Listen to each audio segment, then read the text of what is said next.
Assalomu alaykum hurmatli saboqdoshlar. Tayba darsxonamizga xush keldinglar. Biz bugun i'rob darsimizning 6-darsini o'qiymiz. Bizning bugun o'qiydiganimiz al-hadisus sadis, 6-hadis. Unda bo'lsa biz darsimizni boshlaylik. Bismillahirrohmanirrohim.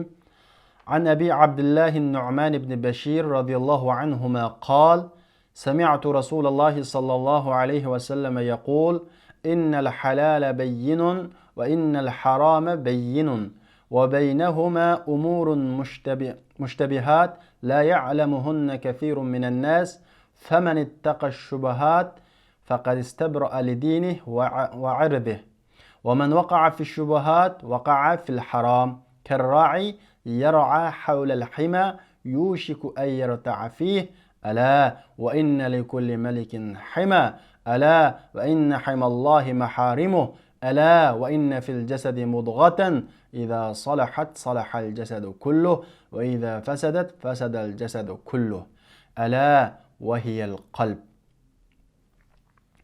رواه بخاري ومسلم.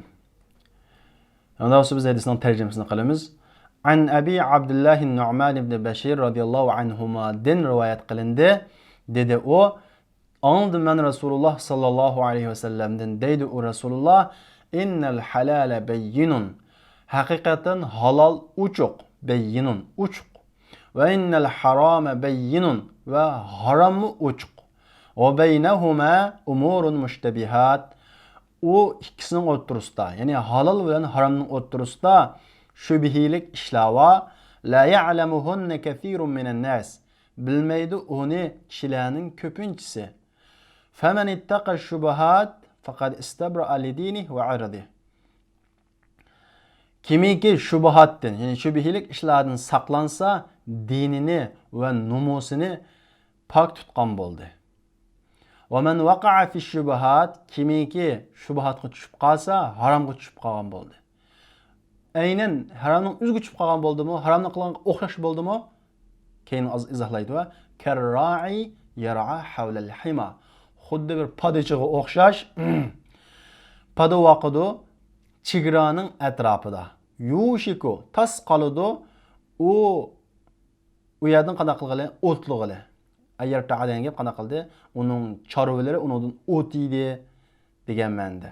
O't cho'plarini yeydi degan ma'noda. Demak, shubhatga tushib qolgan odam chegaraning atrofida qo'yib kishiga o'xshash tas qoladi, podalari uningdan o'tlig'ili deydi. Ya'ni chegarasizlikdan o'tib kelgan tas qoladi deydi. Demak, shubhatga tushib qolish, haromga yaqin kelib qolish. Ala va inna li kulli malikin hima. Diqqat, har bir podshohning chegarasi bor. Ala va inna himallohi maharimuh. Diqqat, Allohning chegarasi uning harom qilgan ishlari. Ala va inna fil jasadi mudghatan. Diqqat, badanda bir tishlam go'sht bor. İza salahat, agar yaxshi bo'lsa, shu go'sht badanning hammasi yaxshi bo'ladi. Agar buzilsa, shu go'sht badanning hammasi qana qiladi, buziladi. Diqqat, u bo'lsa-mu qalb deydi.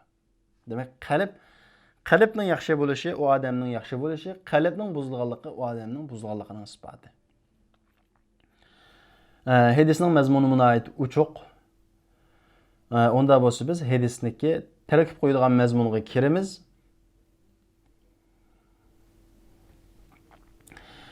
Ala va inna li kulli malikin hima deydi. Diqqat, haqiqatan har bir podshohning chegarasi bor deydi. Ala bu odatu tanbih. Diqqat deb tarjima qilamiz. Va inna deki va ortiq ta'kidlash uchun kelgan. Inna harf tawkid, ya'ni harf mushabbihatun bil fi'l, biz buni bilamiz. Lam harfi jar, kulli majrur zira qildi, ashkara shunda va oxirida. Shundaqla kulli muzaf, malikincho muzafun ilayh, zirliki ashkara. Hima, bu inining nimasi? Ismisi, keyin kelgan ismisi. Zivarlikning alomati uchun bo'lsa inining ismisi nima qiladi? Zivar o'qiladi. Zivarlikning alomati uchun taqdir qilinadi. Chunki bu nima? Mahsur ism bo'lg'achqa. Onda bo'lsa bu inining ismisi nima ekan? Xabar shu li kulli. Bu inining ilgari kelgan nimasi? Xabari. Unda bo'lsa, sizlarga tarkib qo'yishga tundagi mazmun topshiriq berildi. Ala va inna fil jasadi mudghatan. Nayt aza. Buni sizlar tarkib qo'ysizlar, bu sizlarga topshiriq. Unda bo'lsa vaqtdoshlar, bugungi darsimiz mushu yerda oxirlashdi. Kelarki soatlik darsimizni ko'rishaylik. Assalomu alaykum. اطلب العلم أخي فهو درب به نور به ترقى به تحيا عالما حرا فخور